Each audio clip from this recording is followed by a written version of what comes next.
కడప జిల్లా Mydukur TDP MLA ticket తనదేనని ఎలాంటి ఊహాగానాలు నమ్మవద్దు అన్నారు టీడీపీ చైర్మన్ పుట్టా సుధాకర్ యాదవ్. కార్యకర్తల అండ ఉన్నంత వరకు నాకు ఎదురు లేదు అన్నారు.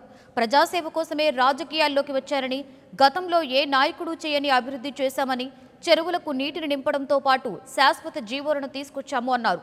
మైదుకూరు ఎమ్మెల్యే టికెట్పై ప్రజల్లో నెలకొన్న అపోహలు తొలగించేందుకే సమావేశం చేశామన్నారు. సీఎం చంద్రబాబు అనేక అభివృద్ధి పథకాలు చేస్తున్నారని, 2000 రూపాయలు పెన్షన్ ఇవ్వడం సాహసోపేత నిర్ణయమన్నారు. కొంతమంది నాయకులతో ఏదో అపోహలు చెప్తూ ఏదో టికెట్ గురించి ఏదో అపోహలు చెప్తూ మా కార్యకర్తలు మైండ్ గేమ్ చేయడం జరిగింది. ఆ మైండ్ గేమ్ ఎవరు నమ్మవద్దు. ఈ వైకాపాలు చేస్తున్న ప్లాన్ ఏంటంటే మరి మైండ్ గేమ్ చేస్తారు.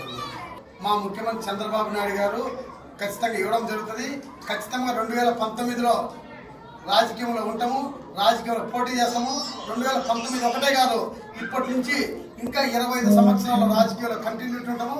అవి ఎవరు నమ్మవద్దని చెప్పి మా కార్యకర్తలకు For more updates, please subscribe 99 TV Telugu.